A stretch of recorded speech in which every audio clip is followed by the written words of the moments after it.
بسم اللہ الرحمن الرحیم۔ السلام علیکم ورحمۃ اللہ وبرکاتہ۔ ویلکم ٹو الراز Islamic school online teaching system class 7۔ آج ہم آپ کی بک کا چیپٹر نمبر 2 پڑھیں گے، باب صوم، سیرت النبی صلی اللہ علیہ وآلہ وسلم، صلح حدیبیہ۔ صلح حدیبیہ مطلب ایک صلح کا نام ہے۔ حضرت محمد صلی اللہ علیہ وآلہ وسلم جب ہجرت کر کے مکے سے مدینہ چلے گئے تھے تو اس کے 6 سال بعد حضرت محمد صلی اللہ علیہ وآلہ وسلم دوبارہ مکہ آئے تھے، عمرے کے ارادے سے مکہ معظمہ کی طرف آئے، اور جب وہ مکہ معظمہ کی طرف آئے تو انہوں نے حدیبیہ کے مقام پر رکے تھے۔ حدیبیہ جو ہے وہ مکہ معظمہ سے کوئی 10 میل کے فاصلے پر ہے، اور اگر ہم جدہ سے آتے ہیں تو 30 میل کے فاصلے پر ایک جگہ ہے جس کا نام ہے حدیبیہ۔ یہاں پر ایک کنواں تھا۔ عام طور پر اس کنویں میں پانی جو تھا وہ بہت کم ہوتا تھا، لیکن حضور صلی اللہ علیہ وآلہ وسلم کی برکت سے کنویں میں اتنا پانی جمع ہو گیا کہ سب نے خوب پیا سیر ہو کر۔ جب حضرت محمد صلی اللہ علیہ وآلہ وسلم حدیبیہ کے مقام پر آئے تھے تو قریش کے جو لوگ تھے ان کو پتہ چل گیا تھا کہ مسلمان جو ہیں وہ مکے کی طرف آ رہے ہیں، اور ان کو یہ خبر ملی کہ مسلمان مکے آ رہے ہیں حملے کے ارادے سے۔ لہٰذا انہوں نے اپنی فوجوں کو جمع کرنا شروع کر دیا، اور حضور صلی اللہ علیہ وآلہ وسلم کو جب اس بات کا پتہ چلا تو آپ صلی اللہ علیہ وآلہ وسلم نے حضرت عثمان رضی اللہ تعالیٰ عنہ کو قریش کے پاس بھیجا، مطلب کہ مکے والوں کے پاس بھیجا، پیغام دے کر کہ مسلمان لڑائی کے لیے نہیں آئے ہیں بلکہ وہ صرف بیت اللہ کا طواف کرنا چاہتے ہیں، مطلب عمرہ کرنا چاہتے ہیں، اس کے بعد واپس چلے جائیں گے۔ اب ہم بات کرتے ہیں بیت الرضوان۔ حضرت محمد صلی اللہ علیہ وآلہ وسلم نے جب حضرت عثمان رضی اللہ تعالیٰ عنہ کو بھیجا تھا صلح کا پیغام لے کر، کفار کے پاس وہ گئے تھے، تو کفار جو تھے انہوں نے حضرت عثمان کو نظر بند کر دیا تھا، مطلب کہ کہیں چھپا دیا تھا، اور انہوں نے یہ بات پھیلا دی تھی کہ حضرت عثمان جو ہیں، لوگوں کو یہ پتہ چلا کہ حضرت عثمان جو ہیں وہ شہید کر دیے گئے ہیں۔ اور اس ٹائم جو تھا کہ جب تک کہ اگر کوئی کسی کو مار دیتا تھا اس کا بدلہ لینے سب لیتے تھے، تو حضرت محمد صلی اللہ علیہ وآلہ وسلم نے حضرت عثمان رضی اللہ تعالیٰ عنہ کے قتل کا بدلہ لینے کا فیصلہ کیا، اور تمام صحابہ سے اس بات کے بارے میں بیعت لی کہ سب جو ہیں وہ آخری دم تک لڑیں گے۔ اور مسلمان جو تھے وہ کیونکہ جنگ کے ارادے سے تو آئے ہی نہیں تھے، ان کے پاس ہتھیار موجود ہی نہیں تھے، مسلمانوں کا جو بھروسہ تھا وہ صرف اللہ تعالیٰ پر بھروسہ تھا۔ تو وہاں جو حضرت محمد صلی اللہ علیہ وآلہ وسلم کے ساتھ بیٹھ کے تمام صحابہ نے ایک بیعت لی تھی، اس بیعت کو کہتے ہیں بیت الرضوان، کیونکہ اس بیعت میں اللہ تعالیٰ کی رضامندی کا پروانہ ملا تھا۔ اس بیعت کو بیت الشجرہ بھی کہتے ہیں، کیونکہ آپ صلی اللہ علیہ وآلہ وسلم نے درخت کے نیچے بیعت لی تھی۔ قریش کو جب پتہ چلا تھا کہ حضرت محمد صلی اللہ علیہ وآلہ وسلم نے اور صحابہ نے بیعت لی ہے، تو وہ یہ خبر سن کے جو بہت گھبرا گئے تھے، اور انہوں نے سوچا کہ اس سے پہلے کہ ہماری آپس میں لڑائی ہو جائے تو انہوں نے حضرت عثمان کو رہا کر دیا، اور سہیل ان کے ایک سفیر تھے، ان کو مسلمانوں کے پاس بھیجا اور کہا کہ معاہدہ صرف ایک شرط پر ہو سکتا ہے، مطلب کہ ان کی آپس میں بات چیت صرف ایک شرط پر ہوگی کہ مسلمان ابھی جیسے آئے ہیں نا عمرہ کرنے کے لیے تو وہ واپس چلے جائیں، عمرہ نہ کریں، اور پھر جب بعد میں طے ہوگا تو پھر آئیں گے۔ تو مسلمانوں اور قریش کے درمیان یہ جو معاہدہ ہوا تھا، یہ معاہدہ صلح حدیبیہ کہلاتا ہے، اور یہ معاہدہ جو ہے وہ حضرت علی رضی اللہ تعالیٰ عنہ نے تحریر کیا تھا، انہوں نے معاہدہ تحریر کیا تھا، لکھا تھا۔ معاہدے کی شرائط یہ تھی، معاہدے کی جو شرائط تھیں 8 شرائط تھیں کہ مسلمان اس سال واپس چلے جائیں، نمبر 2 مسلمان اگلے سال آئیں اور وہ بھی صرف 3 دن رہیں اور پھر واپس چلے جائیں، نمبر 3 یہ تھی کہ مسلمان زیادہ ہتھیار لے کر نہ آئیں، صرف ایک تلوار ساتھ لے کر آئیں اور وہ بھی اندر رکھیں چھپا کے کہیں، نمبر 4 یہ کہ مسلمان جو بھی مکے میں پہلے سے مقیم ہیں ان میں سے کسی کو ساتھ لے جانے کی اجازت نہیں ہوگی، مسلمانوں میں سے جو بھی کوئی مکہ میں رہنا چاہے گا وہ رہ سکے گا، کافر انہیں منع نہیں کریں گے،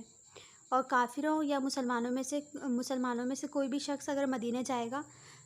مکے والوں میں سے تو وہ مدینے والے جو ہیں وہ واپس کریں گے، اور اگر کوئی کافر مدینے جاتا ہے تو وہ واپس کیا جائے گا، لیکن اگر کوئی مسلمان مکے آ جاتا ہے تو وہ واپس نہیں کیا جائے گا۔ قبائل عرب جو تھے ان کو یہ اختیار ہوگا کہ جس کے ساتھ چاہے معاہدے میں شریک ہو جائے، مطلب کہ کافر جو تھے وہ مسلمانوں کے معاہدے کے ساتھ ساتھ کسی اور کے ساتھ بھی معاہدے کرنے میں شریک ہو سکتے ہیں۔ دونوں فریق جو ہیں مطلب کہ کافر اور مسلمان جو ہیں وہ اگلے 10 سال تک آپس میں لڑائی نہیں کریں گے، اور کوئی بھی فریق ایک دوسرے کے خلاف جنگ میں حصہ نہیں لیں گے۔ مطلب کہ اگر کوئی اور مکہ سے یا مدینہ سے اگر جنگ کرنا چاہے گا تو ان میں سے دونوں میں سے کوئی بھی آپس میں ایک دوسرے کا شریک نہیں ہوگا۔ جس ٹائم یہ تحریریں ہو گئی تھیں تو اس کے بعد ایک صحابی تھے جو کہ مکے والوں کی طرف تھے۔ اسی وقت سہیل کے بیٹے حضرت ابو جندل رضی اللہ تعالیٰ عنہ مسلمان ہو گئے تھے، اور وہ جو تھے وہ مکے میں بہت تکلیفیں برداشت کر رہے تھے۔ وہ حضور صلی اللہ علیہ وآلہ وسلم کے پاس پہنچے، ان کے جو پاؤں تھے ان میں بیڑیاں پڑی ہوئی تھیں اور سب کے سامنے گر پڑے، اور انہوں نے بتایا کہ میرے ساتھ ایسا سلوک کر رہے ہیں یہ لوگ، تو آپ لوگ معاہدہ نہ کریں۔ لیکن اس وقت ساری جو شرائط تھیں وہ لکھی جا چکی تھیں۔ آپ صلی اللہ علیہ وآلہ وسلم نے فرمایا ابھی تو معاہدہ لکھا بھی نہیں گیا، ابھی سے کیسی پابندی؟ تو سہیل نے کہا کہ ہم پھر صلح نہیں کریں گے۔ ابو جندل جو تھے وہ مسلمانوں کو اپنے زخم دکھا رہے تھے اور بتا رہے تھے کہ کافر میرے ساتھ ایسا سلوک کرتے ہیں، لیکن آپ صلی اللہ علیہ وآلہ وسلم کے ارشاد کے مطابق حضرت ابو جندل تو تھے وہ ان کو واپس کر دیا گیا، کیونکہ معاہدہ اور وعدوں کی پابندی آپ صلی اللہ علیہ وآلہ وسلم پورا کرتے اور دوسروں کو بھی تلقین فرماتے تھے، اس لیے۔ اب ہم بات کریں گے صلح کی شرائط کے بارے میں کہ صلح کی شرائط پر صحابہ کو جو صبر و تحمل تھا وہ کیا تھا۔ جس وقت یہ شرائط لکھی جا رہی تھی تو اس وقت ایسا محسوس ہوتا تھا کہ مسلمانوں کو دب کر صلح کرنی پڑی ہے، کیونکہ ساری جو شرائط تھیں وہ مسلمانوں کے خلاف تھیں، اور پھر مسلمانوں کو حضرت ابو جندل کا جو قصہ تھا اس وجہ سے مسلمان بہت زیادہ غمزدہ تھے اور غصہ بھی بہت زیادہ تھے۔ لیکن آپ صلی اللہ علیہ جیسے صحابی بولے کہ یا رسول اللہ آپ پیغمبر ہیں، ہم مسلمان حق پر ہیں، تو ہم چپ کیوں رہیں؟ آپ صلی اللہ علیہ وآلہ وسلم نے فرمایا، حضرت عمر نے عرض کیا کیا ہم حق پر نہیں ہیں؟ تو آپ صلی اللہ علیہ وآلہ وسلم نے فرمایا ہاں ہم حق پر ہیں۔ تو حضرت عمر نے کہا تو ہم دین میں یہ ذلت کیوں گوارا کریں؟ آپ صلی اللہ علیہ وآلہ وسلم نے حضرت عمر کو صبر کی تلقین کی۔ صلح کے نتائج۔ اس کے بعد حضرت محمد صلی اللہ علیہ وآلہ وسلم جو تھے صلح کے بعد جب آئے تھے دوسری بار عمرے کے لیے آئے،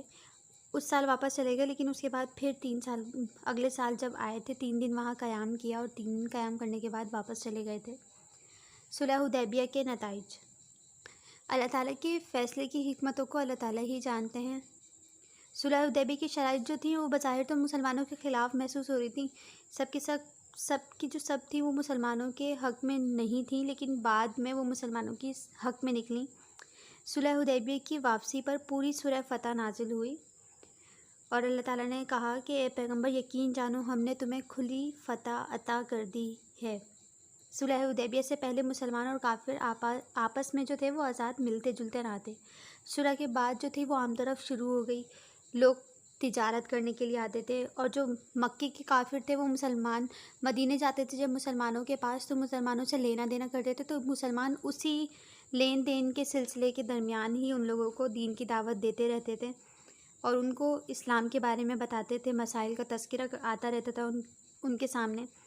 ایسے ہی مسلمانوں نے دین کی دعوت پھیلاتے رہے، اور ایمانداری اور دینداری نے کافروں کو بہت متاثر کیا، اور وہ بکثرت مسلمان بھی ہونے لگے۔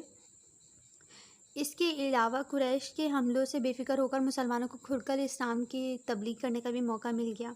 جس کے نتیجے میں اسلام اور تیزی سے پھیلنے لگا۔ چنانچہ اس معاہدے کے بعد سے 2 سال کے عرصے میں تقریباً 8600 لوگ مسلمان ہوئے۔ صلح حدیبیہ کے موقع پر صحابہ کرام کی تعداد جو تھی وہ 1400 تھی، جبکہ فتح مکہ کے موقع پر 10,000 مسلمان حضرت محمد صلی اللہ علیہ وآلہ وسلم کے ساتھ موجود تھے۔ یہ آپ کا چیپٹر نمبر 2 تھا۔ امید ہے کہ آپ کو سبق سمجھ میں آیا ہوگا۔ السلام علیکم ورحمۃ اللہ وبرکاتہ۔